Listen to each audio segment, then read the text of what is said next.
Bienvenue dans la maison de Dieu. C'est une joie de se retrouver aujourd'hui. On a notre culte qui est enregistré, c'est pour ça qu'on a eu un petit décompte et qu'il va être rediffusé. Donc voilà, on va passer ces moments dans la présence de Dieu. On va avoir une première partie où on va pouvoir chanter, prier, louer notre Dieu. Et dans un second temps, on aura un message de la part d'Alain. Alors je vous propose de commencer en remettant ces moments à notre Dieu, dans la prière. Notre Dieu, merci parce que nous avons pu nous retrouver ce matin dans ce lieu. Merci pour la vie que tu nous as renouvelée. Merci pour ce pays qui est en paix. Et nous avons vraiment toute liberté de nous retrouver. Je veux te remettre nos frères et sœurs au travers de ce monde qui n'ont pas cette possibilité. Fortifie-les, renouvelle-les, encourage-les s'il te plaît. Et je demandais aussi que nous ici, on ait des cœurs vraiment disposés à te louer, à t'adorer ce matin. Et encore merci pour tout ce que tu as fait pour nous, au nom de Jésus. Amen. Je vous propose pour commencer la lecture d'un psaume, le psaume 100, et ensuite nous allons pouvoir chanter. Voilà ce qu'on lit dans ce psaume. « Poussez vers l'Éternel des cris de joie, vous tous habitants de la terre. Servez l'Éternel avec joie. Venez avec allégresse en sa présence. Sachez que l'Éternel est Dieu. C'est lui qui nous a fait et nous lui appartenons. Nous sommes son peuple et le troupeau de son pâturage. Entrez dans ses portes avec des louanges, dans ses parvis avec des cantiques. Célébrez-le, bénissez son nom, car l'Éternel est bon. Sa bonté dure à toujours et sa fidélité de génération en génération. » Je vous propose 2 chants. On peut se lever pour ceux qui le peuvent. C'est « Acclamez Dieu, gens du monde entier ». Et on va enchaîner après avec « Venez le célébrer ».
Louange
vous pouvez vous asseoir.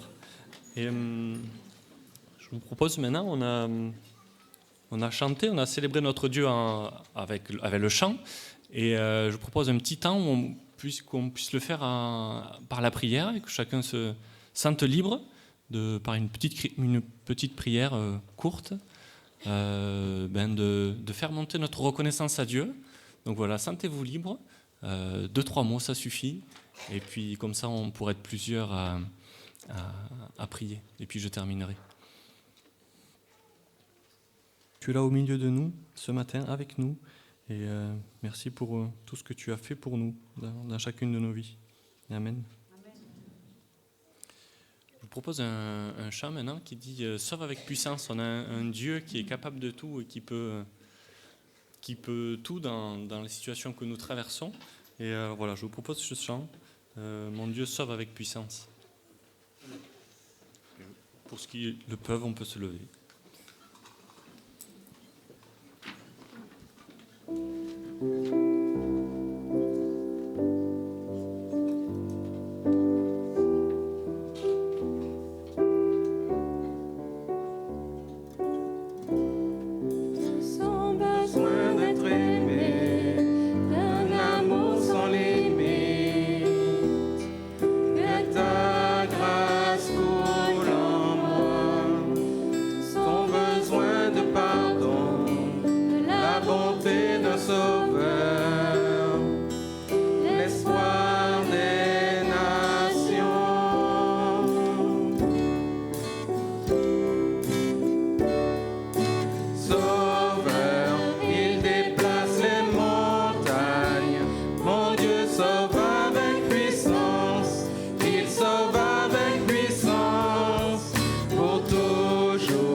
Tel que je suis, mes peurs et mes échecs, viens remplir ma vie. Je donne ma vie pour te suivre dans tout ce que je crois et je me soumets.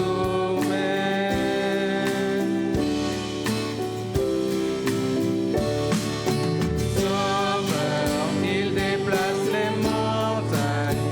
Mon Dieu sauve avec puissance, il sauve avec puissance, pour toujours, créateur du salut. Jésus a vaincu la mort, il a vaincu la mort. Acclamez-vous le nom de la gloire, nous chantons pour la gloire du roi ressuscité.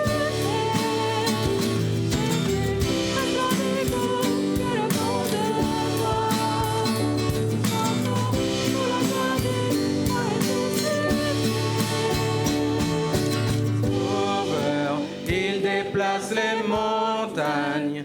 Mon Dieu sauve avec puissance, il sauve avec puissance, pour toujours, créateur du salut.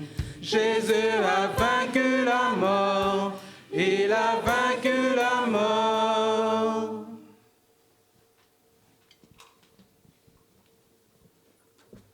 Vous asseoir, je vais vous lire un petit verset pour introduire le chant suivant, qui est Sole Gratia.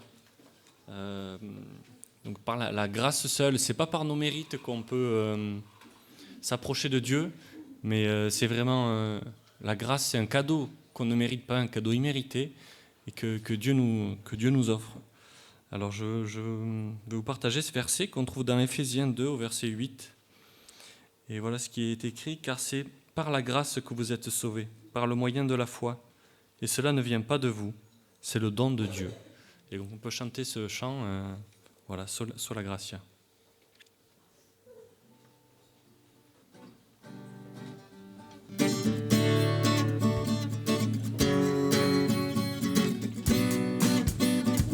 Parfait, tu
mérité.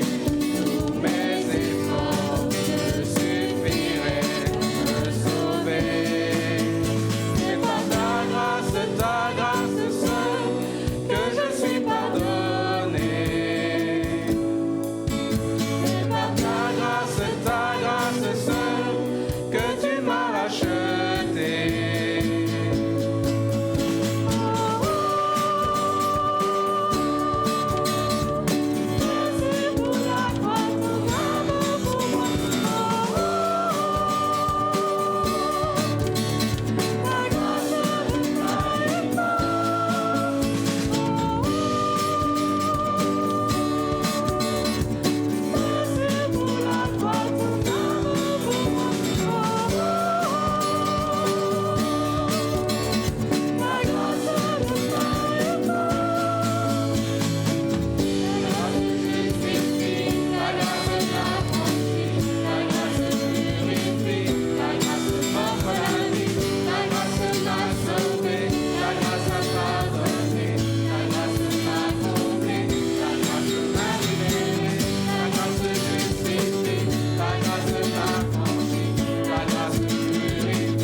Ta grâce seule que je suis pardonné. C'est par ta grâce seule que tu m'as racheté.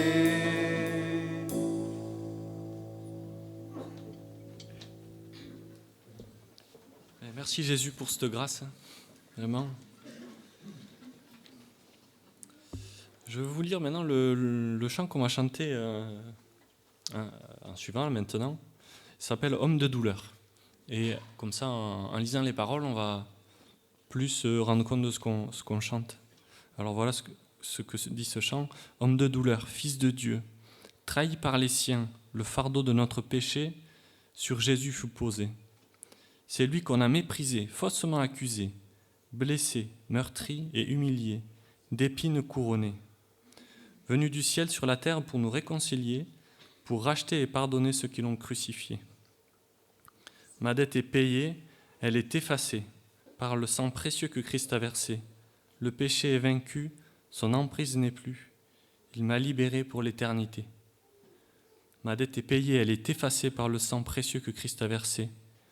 Le péché est vaincu, son emprise n'est plus, il m'a libéré pour l'éternité. La pierre a été roulée, ô voix le tombeau vide, alléluia, Dieu soit loué, il est ressuscité. Ô cette croix, ma rédemption, où ton sang coula pour moi, comme un homme s'écrie, alléluia, gloire et honneur à toi seul.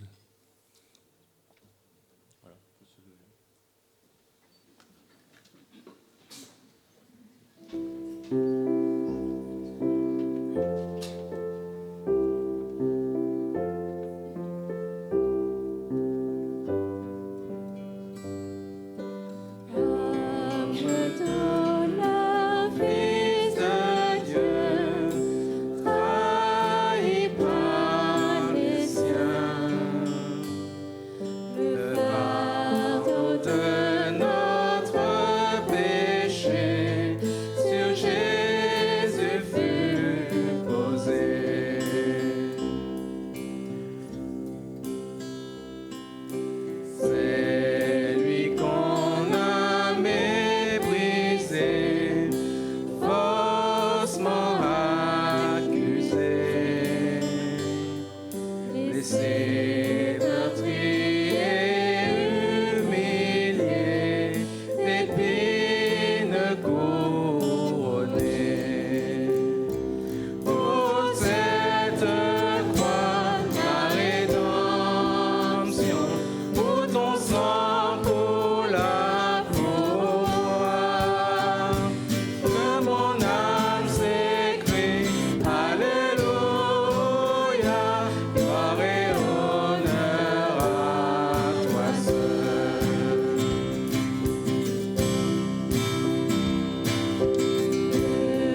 Gloire et honneur à toi seul, vraiment, que ce soit ce qu'on puisse dire du plus profond de notre cœur.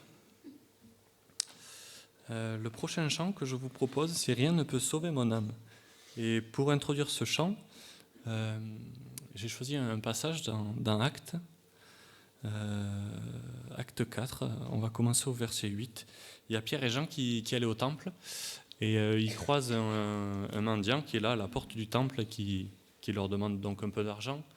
Et Pierre va lui dire « Je n'ai ni argent ni or, mais ce que j'ai, je te le donne. Et au nom de Jésus, lève-toi et marche. » Et du coup, Dieu accomplit un miracle à travers Pierre sur cet homme. Et Pierre et Jean vont être par la suite emprisonnés à cause de ce miracle qu'ils ont fait. Et ils sont interrogés par les gens du temple. Et donc voilà, le passage se trouve à cet endroit-là, au verset 8. « Alors Pierre, rempli du Saint-Esprit, leur dit, chef du peuple et ancien d'Israël, puisque nous sommes interrogés aujourd'hui sur un bienfait accordé à un homme malade, afin que nous disions comment il a été guéri, sachez-le tous, et que tout le peuple d'Israël le sache. C'est par le nom de Jésus-Christ de Nazareth que vous avez crucifié, et que Dieu a ressuscité des morts. C'est par lui que cet homme se présente en pleine santé devant vous. Jésus est la pierre rejetée par vous qui bâtissez, et qui est devenue la principale de l'angle. Il n'y a de salut en aucun autre. » Voilà, et c'est vraiment ce passage que je voulais prendre, car il n'y a sous le ciel aucun autre nom qui ait été donné parmi les hommes par lequel nous devions être sauvés. Voilà, c'est ce qu'on va chanter maintenant. Rien ne peut sauver mon âme, rien que le sang de Jésus.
Voilà, maintenant on va pouvoir justement se souvenir de ce que Jésus a fait pour nous au travers de la scène, de ce repas qu'il a institué pour qu'on se souvienne de sa mort et de sa résurrection. Alors voilà comment on va procéder. Les gens qui veulent partager la scène avec nous vont pouvoir se lever. Pour on peut dire, 2 petites conditions. C'est d'avoir donné sa vie à Jésus, de l'avoir reconnu comme Seigneur de notre vie et de s'être fait baptiser. Et voilà, de mener une vie en règle avec lui. Et donc, il nous invite à partager ce repas. Donc, j'invite les frères que j'ai sollicités à venir m'aider à distribuer les éléments. Et voilà, les gens qui souhaitent participer, vous pouvez vous lever, ça va faciliter la distribution.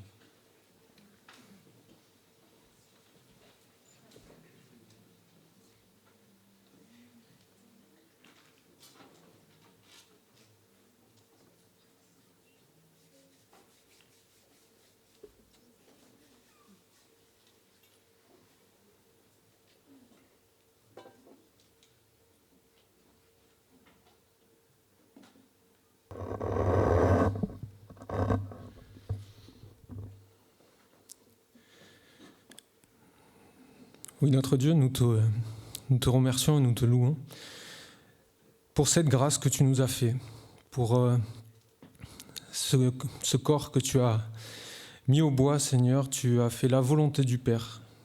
Tu t'es donné pour nous, Seigneur, et aujourd'hui tu portes le poids de nos péchés. Et Seigneur, c'est par ta mort et par ta résurrection, Seigneur, que aujourd'hui, chacun d'entre nous qui avons mis notre espérance en toi, pouvons voir notre Dieu, notre Père, et vivre dans cette joie et dans cette paix. Merci Seigneur pour ce sacrifice à la croix. Merci pour ce sacrifice parfait que tu as fait pour chacun d'entre nous qui ne le méritions pas, Seigneur, mais tu es allé jusqu'à la mort de la croix pour accomplir le plan de Dieu, Seigneur, et nous t'en remercions. Et c'est par ce pain que nous allons prendre ensemble. C'est toi qui nous lis, Seigneur, et que nous pouvons nous en souvenir, Seigneur, en prenant ce pain. En ton nom, Seigneur Jésus-Christ, Amen.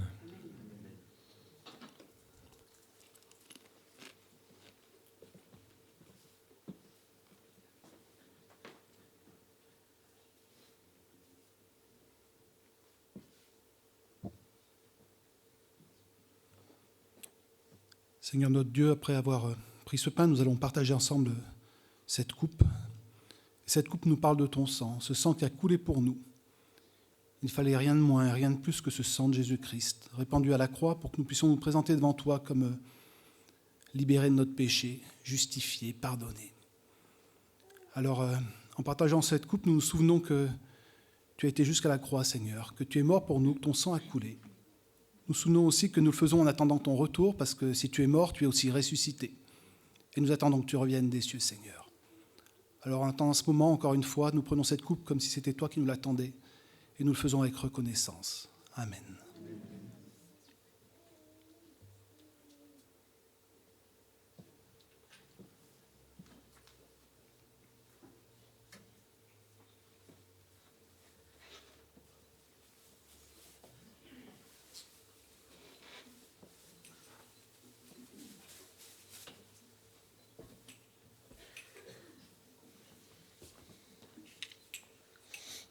On va ramasser les coupes.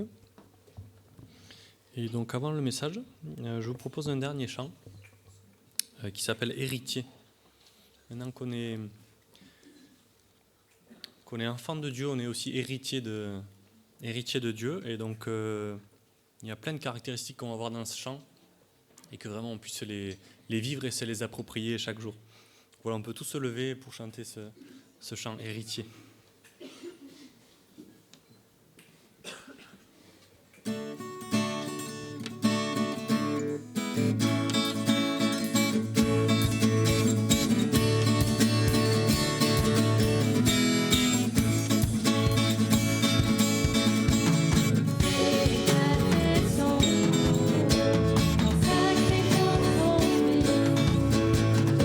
Déclaré juste pour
trouve super ce chant, moi.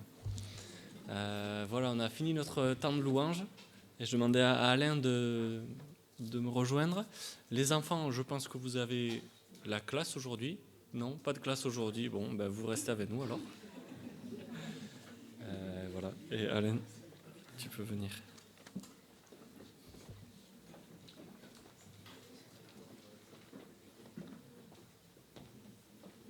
Ça va aller, merci.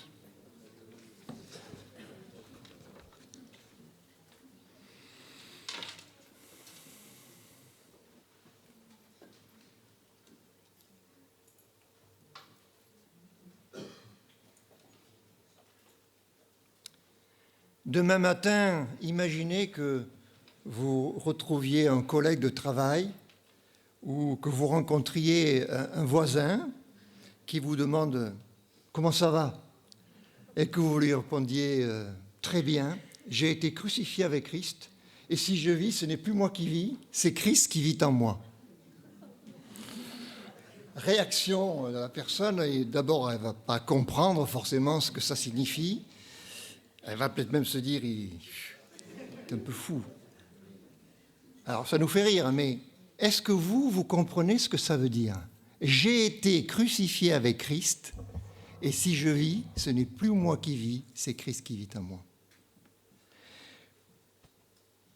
Je vais être honnête avec vous, ça fait 50 ans que je suis converti, mais je ne suis pas sûr d'avoir encore saisi toute la profondeur de ces paroles. J'ai été crucifié avec Christ. Regardez avec moi ce texte dans Galates, chapitre 2, verset 20. Et on verra d'autres versets dans Galates qui sont sur le même thème. Galates 2, verset 20. J'ai été crucifié avec Christ. Et si je vis, ce n'est plus moi qui vis, c'est Christ qui vit en moi. Si je vis maintenant dans la chair, je vis dans la foi au Fils de Dieu, qui m'a aimé et qui s'est livré lui-même pour moi. Plus loin dans le même livre, chapitre 5, verset 24. Ceux qui sont à Jésus-Christ ont crucifié la chair avec ses passions et ses désirs. Et puis, chapitre 6, verset 14. Pour ce qui me concerne, loin de moi la pensée de me glorifier d'autre chose que de la croix de notre Seigneur Jésus-Christ, par qui le monde est crucifié pour moi, comme je le suis pour le monde. Voilà. 3 versets, 3 textes qui sont très forts. Alors, on va d'abord s'arrêter sur le fait que Christ a été crucifié. Ça, on le comprend, ça c'est quelque chose de tangible, d'historique. Christ a été cloué sur une croix. Il a lui-même annoncé plusieurs fois dans les évangiles. Il a dit, voilà, le Fils de l'homme sera livré entre les mains des hommes qui le feront mourir. Il a annoncé sa crucifixion. Même quand il a été présenté devant la foule, juste avant la Pâque, quand il a été arrêté, la foule, qu'est-ce qu'elle a crié ? Crucifie-le ! Crucifie-le ! Et Pierre, dans son premier message de Pentecôte, il dira aux Juifs, dans le livre des Actes, vous l'avez crucifié, vous l'avez fait mourir. Et à ce moment-là, en quelque sorte, les clous qui ont transpercé la chair de Jésus ont transpercé aussi le cœur des Juifs qui entendaient cela, parce que le texte dit que les Juifs ont eu le cœur vivement touché. Et dans le grec, c'est l'idée que le cœur il a été comme transpercé par les paroles de Pierre, magnifiées par le Saint-Esprit. Et donc beaucoup ont dit, mais qu'est-ce qu'on doit faire que devons-nous faire ? Et Pierre leur a dit, voilà, repentez-vous et soyez baptisés au nom du Seigneur pour le pardon de vos péchés. Donc il y a eu là quelque chose qui s'est passé quand il a annoncé la crucifixion de Christ. Il n'avait pas besoin de décrire cette scène, parce que la plupart l'avaient vécu, ils l'avaient vu de leurs propres yeux. Ils avaient vu Jésus cloué sur une croix. Par contre, pour les Galates, si on revient à l'Épître aux Galates, les Galates sont des païens pour la plupart, ils n'ont pas vu Christ crucifié. Donc, Paul arrive et leur prêche un sauveur qu'ils n'ont jamais vu, dont ils n'ont jamais entendu parler, et Paul a été amené à leur décrire la crucifixion. Regardez Galates 3. C'est très fort ce texte. Galates 3, verset 1. Ô Galates dépourvus de sens, qui vous a fasciné, vous aux yeux de qui Jésus-Christ a été peint comme crucifié, a été dépeint comme crucifié. L'idée ici, c'est que Paul, quand il a prêché, il a raconté la crucifixion en détail, comme un écrivain qui décrirait ce qui s'est passé, ou comme un peintre dessinerait pour qu'ils puissent visualiser vraiment ce qui s'est passé ce jour-là à la croix. Et chaque fois que nous témoignons, que nous évangélisons, nous devrions présenter aussi la mort de Christ. Surtout ne pas croire que les gens y connaissent. On pense que les gens autour de nous savent ce que c'est que la crucifixion, que la croix, que la mort de Christ. Il y a beaucoup d'ignorance, plus que nous pensons. N'hésitez pas à rappeler ce qui s'est passé, comment Jésus a souffert, qu'il a été flagellé, qu'il a été cloué sur une croix. Quand Paul s'adresse aux Corinthiens, il dira plusieurs fois « Nous prêchons Christ crucifié ». D'abord, il faut commencer par là. Ensuite, Christ ressuscité. Mais Christ crucifié, tout commence à la croix. Alors disons que voilà, Christ crucifié, c'est un fait que l'on saisit, que l'on accepte. Maintenant, on passe au point suivant. J'ai été crucifié avec Christ. Ça veut dire quoi? Ça veut dire que quand j'accepte le sacrifice de Jésus-Christ pour moi-même, eh bien, il se passe un prodige. Je remonte le temps. Je suis transporté 2000 ans en arrière et je suis placé sur la croix avec Christ, en quelque sorte. Bien sûr, ce n'est pas physique. C'est quelque chose de spirituel, mais on peut dire, j'y étais.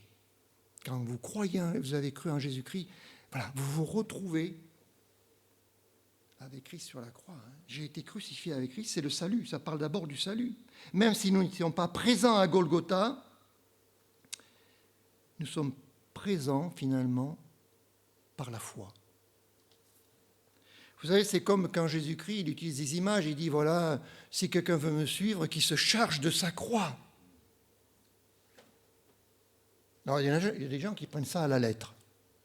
Il y a un homme, je pense qu'il était chrétien, qui a fabriqué une grande croix en bois et qui a fait le tour du monde. Vous l'avez vu ce documentaire? Il a fait le tour du monde avec une croix. Partout il allait dans le monde entier. Et les gens étaient quand même interpellés, même dans des pays qui n'étaient pas forcément très favorables, les pays musulmans, et de voir cet homme qui marchait avec une croix, ça, c'était quelque chose. Mais est-ce que c'est ce que Jésus nous demande?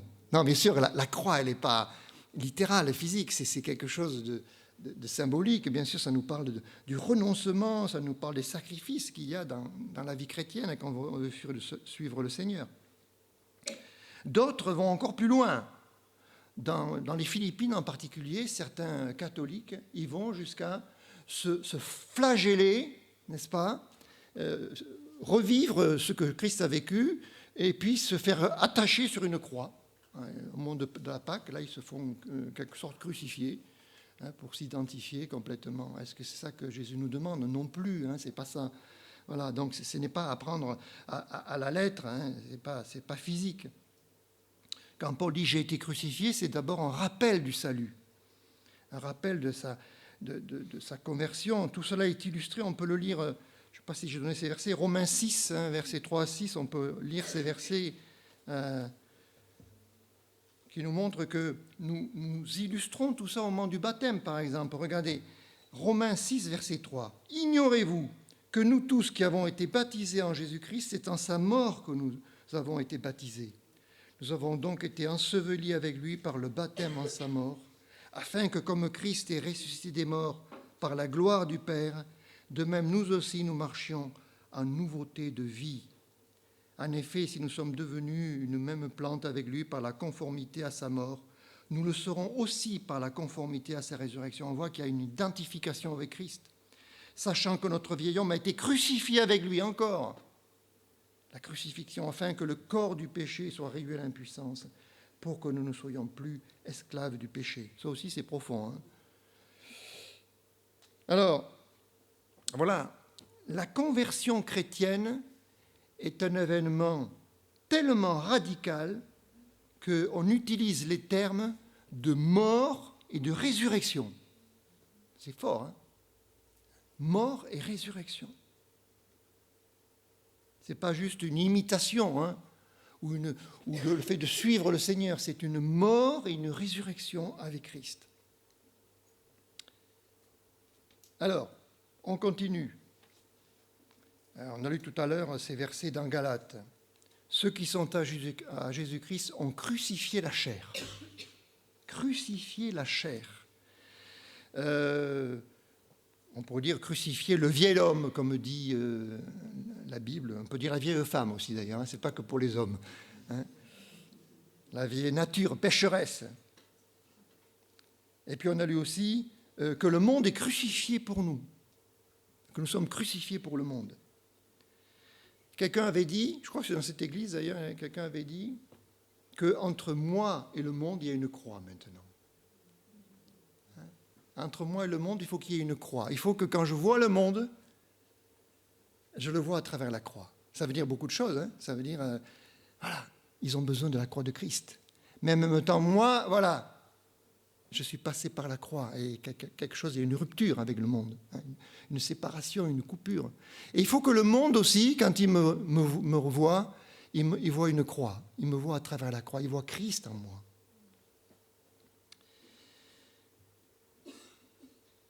J'ai été crucifié avec Christ, j'ai crucifié la chair. Comment comprendre ces expressions? Je vous l'ai dit, je n'affirme pas avoir encore tout compris. Je vais vous donner deux interprétations. En général, j'aime bien trancher, mais là, je ne vais pas trancher. Je vais vous donner voilà, de quoi réfléchir, de quoi méditer, approfondir. Deux interprétations. La première, j'ai été crucifié avec Christ. Un crucifié ne meurt pas tout de suite. Un crucifié pouvait survivre jusqu'à 36 heures, plus ou moins, c'est-à-dire 1 jour et demi. C'était terrible, accroché à une croix. C'est la raison pour laquelle on leur cassait les jambes, on leur brisait les jambes pour accélérer leur mort, parce qu'à ce moment-là, ils ne pouvaient plus respirer et ils mouraient par asphyxie. On va lire ces textes dans Jean, chapitre 19, versets 31 à 33.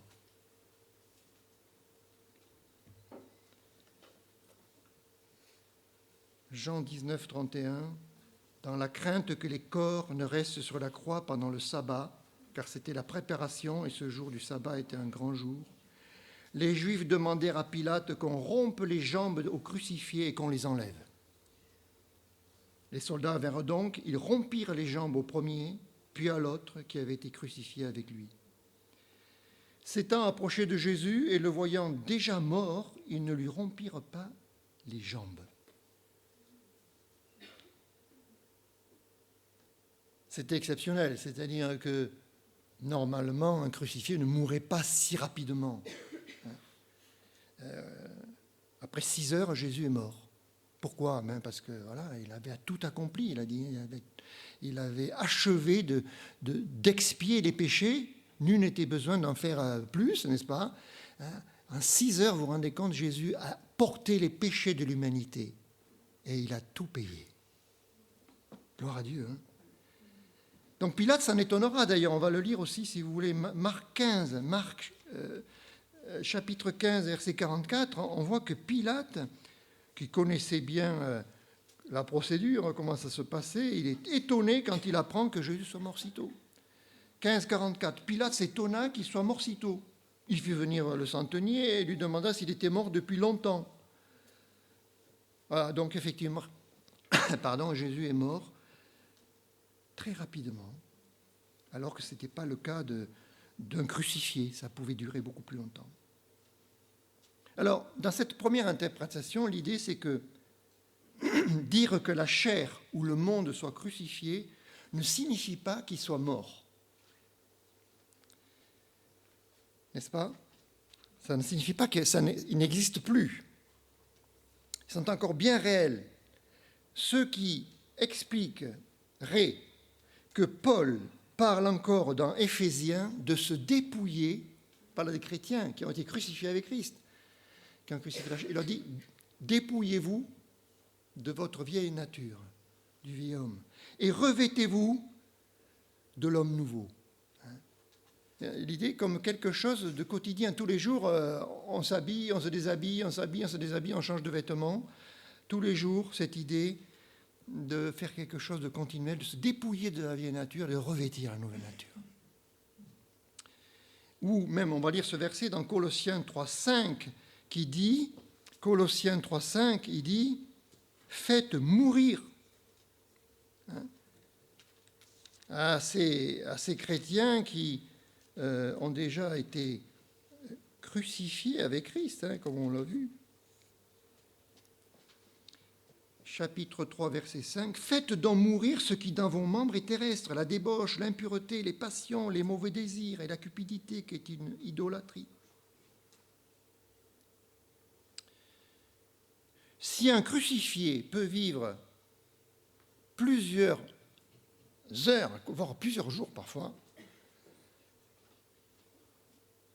la chair, elle, subsiste, notre vieille nature subsiste durant toutes les années de notre vie jusqu'à la mort ou jusqu'au retour de Jésus-Christ. Mais étant crucifiés, un peu comme ceux qui sont crucifiés et cloués sur une croix, eh bien, on n'a plus la même liberté d'action, n'est-ce pas ?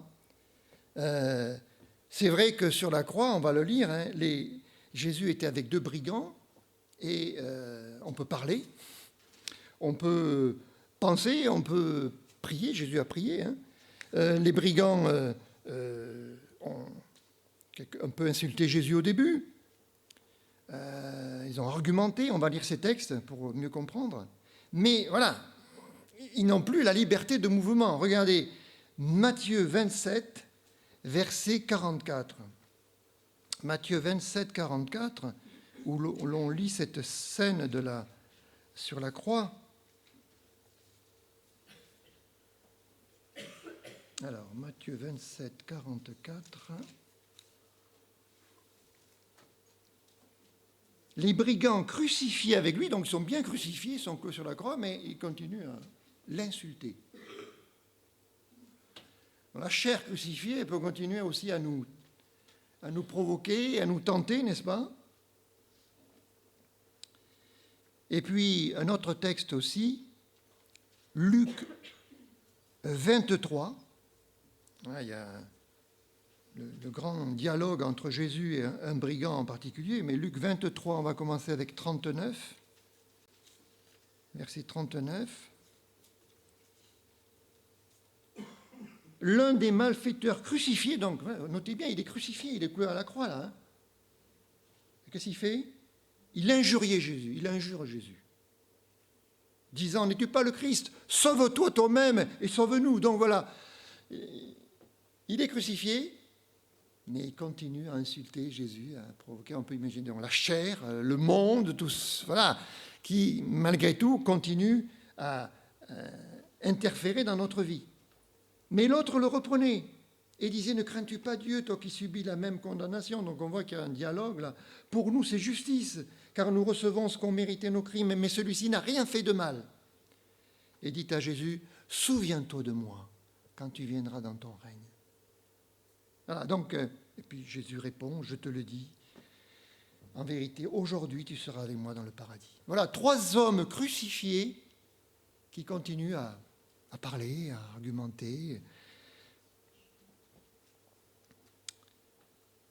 Mais voilà, ils sont comme cloués sur une croix, donc ils n'ont plus la liberté de mouvement. Ces 2 brigands qui ont sûrement volé, peut-être tué, eh bien, ils ne peuvent plus le faire. Ils sont limités. Ils ont toujours la capacité de parler, de tenter. Voilà. Même que la chair est toujours là, le monde est toujours là, mais ils ne sont pas obligés d'y répondre. La victoire est possible. C'est tout le message de l'Épître aux Romains, Romains chapitre 6, verset 14. Le péché n'aura pas de pouvoir sur vous, il n'a plus la même puissance. Première interprétation. Deuxième interprétation. Crucifié, ça veut dire mort. Romains, on va lire dans l'Épître aux Romains plusieurs versets. Romains, plusieurs versets, chapitre 6, verset 2. Loin de là, nous qui sommes morts au péché, comment vivrions-nous encore dans le péché? Verset 8. Or, si nous sommes morts avec Christ, nous croyons que nous vivrons aussi avec lui. Plus loin, verset 11. Ainsi vous-même, regardez-vous comme morts au péché et comme vivants pour Dieu en Jésus-Christ. Notez bien qu'il y a tout le côté positif aussi, vivant. Hein.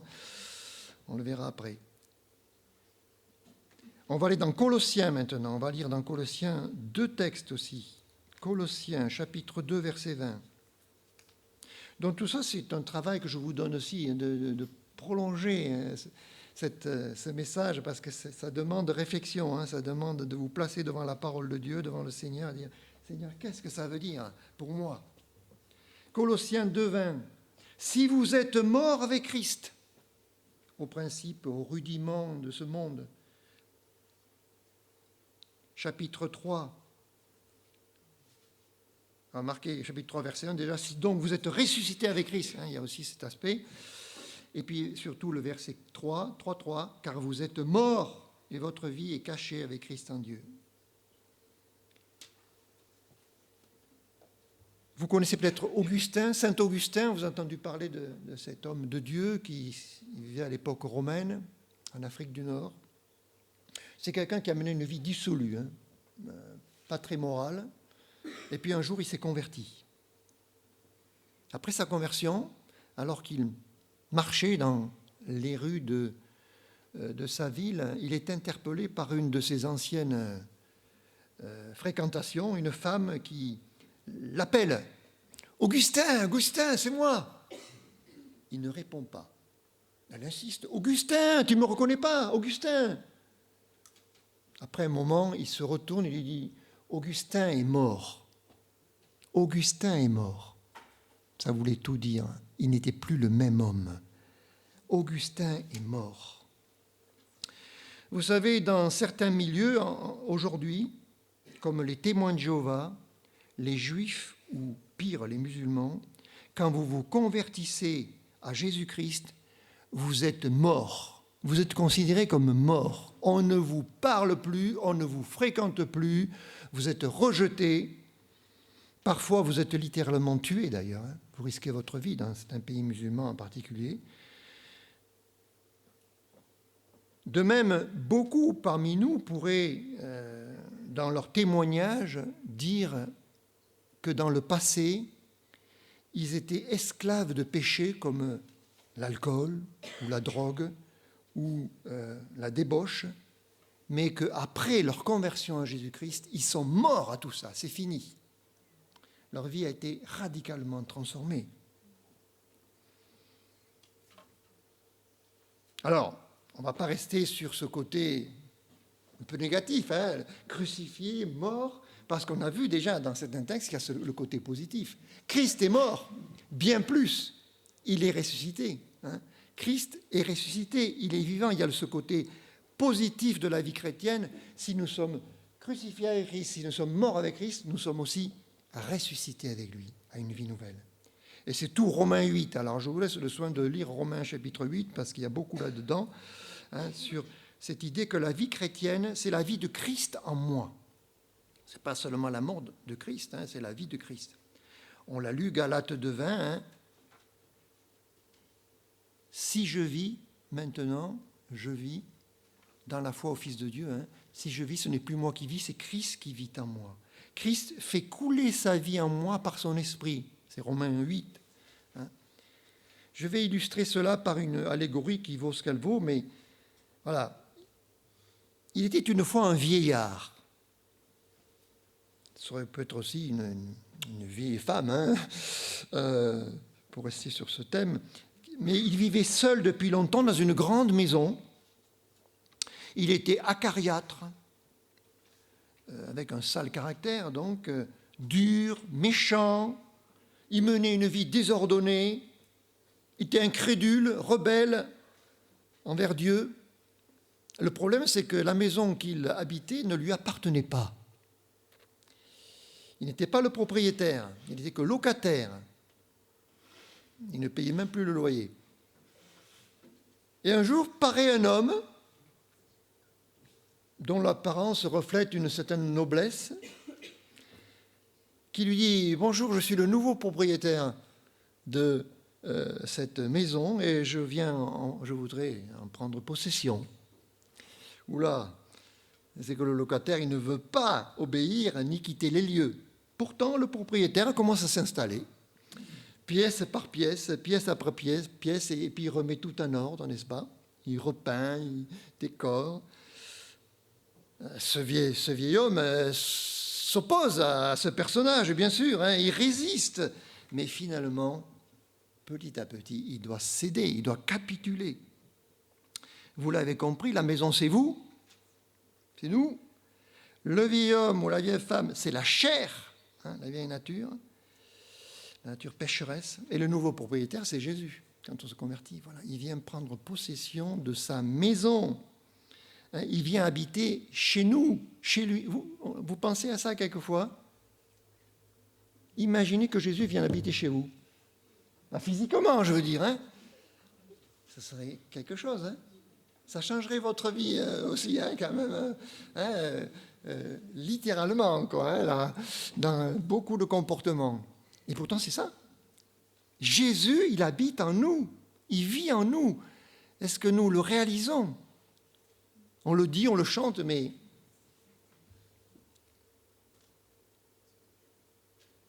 Alors, par contre, c'est sûr que vous allez me dire, oui, non, je crois que Jésus vit en moi, c'est sûr, mais... C'est pas toujours facile. Hein. Alors, on va le lire dans Galates, parce que c'est pas fini, Galates. Hein, il y a encore certains aspects que Paul décrit dans Galates. Regardez chapitre 5, on va lire quelques versets. Chapitre 5, on n'a lu qu'une partie. Galates 5, verset 16. Paul décrit ici un peu comment ça se passe justement dans la maison, la cohabitation. Regardez, 5, verset 16. Et 17, je dis donc, marchez selon l'esprit et vous n'accomplirez pas les désirs de la chair, car la chair a des désirs contraires à ceux de l'esprit, et l'esprit en a de contraires à ceux de la chair. Ils sont opposés entre eux, afin que vous ne fassiez point ce que vous voudriez. Il y a tension là, hein, entre la chair et l'esprit. C'est le Seigneur qui vit en nous par son esprit. Hein. Et ça continue. Verset 19. Or, les œuvres de la chair sont évidentes. Hein, cette vieille nature, ce vieil homme-là qui est là, ces œuvres, c'est la débauche, l'impureté, le dérèglement, l'idolâtrie, la magie, les rivalités, les querelles, les jalousies, les animosités, les disputes, les divisions, les sectes, l'envie, l'ivrognerie, les excès de table et les choses semblables. Et puis, par contre, verset 22, mais le fruit de l'esprit, c'est l'amour, la joie, la paix, la patience, la bonté, la bienveillance, la foi, la douceur, la maîtrise de soi. Et verset 24, ceux qui sont à Jésus-Christ ont crucifié la chair avec ses passions et ses désirs. Si nous vivons par l'esprit, marchons aussi selon l'esprit. Eh bien, comment ça se passe dans la maison? Ben voilà, c'est-à-dire que l'esprit qui vit en nous lui dit, voilà, aime ton frère, aime ton prochain. Et vous avez la chair qui répond, tu peux pas l'aimer, tu as vu comment il est? L'esprit vous dit, réjouis-toi pour ton frère, pour ta sœur qui est bénie. Et la chair elle dit, tu as des bonnes raisons d'être jaloux quand même, hein, parce que pourquoi lui, pourquoi elle? L'esprit dit, recherche la paix, cherche la paix, fais la paix. Ah, la chair dit, défends-toi, tu as le droit de te défendre. Hein? C'est lui qui a tort. L'esprit dit, sois patient. Et la chair, énerve-toi, fâche-toi. L'esprit dit, sois bon et doux. Sois dur, montre-toi ferme. De l'autre côté, fais du bien aux autres, dit l'esprit. Venge-toi, dit la chair. Sois fidèle à ton Dieu et à ton conjoint. sois infidèle. Lis ta Bible. Pourquoi tu lis pas plutôt ces magazines du Monde, là, c'est plus sympa, il y a des photos et tout ça. Sers dans ton église. Oh, laisse faire les autres, hein. Contente-toi de critiquer. Sois modéré, contrôle-toi. Donne libre cours à tes passions. Mange, bois, sans retenue. Obéis à Dieu. Tu n'es pas obligé d'obéir tout le temps, hein, quand même, hein, te dire à la chair. Sois modéré avec la télé et les réseaux sociaux. Oh, profite-en, hein, voilà, prends ton temps, passe des heures. Partage la bonne nouvelle. Écoute plutôt les nouvelles, les mauvaises nouvelles. Et on pourrait continuer, hein, sans fin, n'est-ce pas? Mais que cette guerre ne vous décourage pas, hein, ce conflit. Mieux vaut être en paix avec Dieu et en guerre contre la chair que le contraire. Hein. Être en paix avec la chair et le monde et en guerre contre Dieu. Hein. Ceux qui sont à Jésus-Christ ont crucifié la chair avec ses passions et ses désirs. Jésus-Christ a été crucifié pour nos péchés. Revenons là-dessus, parce que c'est le point de départ. Est-ce que vous l'avez cru? Est-ce que vous avez placé votre foi en Jésus-Christ crucifié et mort pour vos péchés? Si oui, rappelez-vous, hein, voilà, vous êtes retrouvés, ou vous allez vous retrouver, si ce n'est pas fait, 2000 ans en arrière, avec Christ sur la croix. Vos péchés seront expiés par Christ, en Christ. Mais Jésus-Christ est aussi ressuscité. Ça, c'est la bonne nouvelle. On l'a célébré il y a une semaine, hein, c'est Pâques. Et Christ veut vivre sa vie en nous, une vie de résurrection, une vie par l'Esprit. Que Dieu nous aide à nous plonger dans sa parole, à passer du temps dans la prière pour chercher, entrer dans cette vie qui nous demande de vivre, hein, cette vie de mort, hein, mais aussi de résurrection. Cette vie transformée complètement. Que le monde voit que nous sommes différents, n'est-ce pas? Que le monde nous voit à travers la croix de Christ, qui dit il y a quelque chose d'autre chez eux. Nous allons prier. Seigneur, nous te remercions pour ces vérités qui nous dépassent, Seigneur, que nous ne comprenons pas toujours, mais qui sont là et que nous acceptons par la foi, Seigneur. Ouvre notre intelligence, Seigneur, ouvre notre esprit pour que nous puissions saisir ces vérités, les vivre, Seigneur, par ton esprit. C'est lui qui peut nous aider dans ce domaine, Seigneur. Quand nous sommes dépassés, quand nous sommes peut-être découragés aussi. Je te prie, Seigneur, pour ceux qui parmi nous ne seraient pas encore passés par la croix de Christ, que ce matin, ce soit l'occasion pour eux de venir à la croix, de comprendre, Seigneur, que tu as été crucifié pour eux, que tu es mort pour eux, que tu as tout payé, mais que tu es aussi ressuscité, que tu es vivant aujourd'hui et que tu es là pour pardonner et pour sauver, Seigneur. Je te prie de frapper à la porte des cœurs. Je te prie encore ce matin de sauver, d'attirer à toi, Seigneur. Et je te prie aussi pour tes enfants, pour nous tous, Seigneur, qui avons encore beaucoup de choses à apprendre dans notre vie chrétienne. Nous n'avons pas tout saisi, Seigneur. Alors je t'en prie, révèle-toi encore à nous, Seigneur. Au nom de Jésus-Christ. Amen. Je vous laisse avec un dernier cantique qui nous dit non, mais veux-tu briser du péché le pouvoir, c'est ça? Voilà. On peut se lever.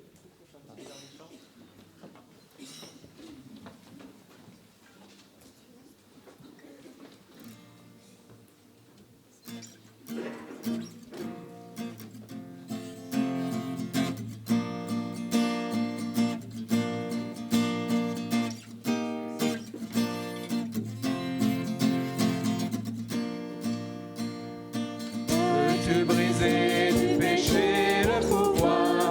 La force est en Christ, la force est en Christ. Si dans ton cœur tu veux le recevoir, la force est dans le sang de Christ. Deviens fort, fort, oui, plus que vainqueur par le sang de Jésus. Deviens fort, fort, oui,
pouvez vous rasseoir. Notre culte se termine ici pour la partie enregistrée. Et maintenant...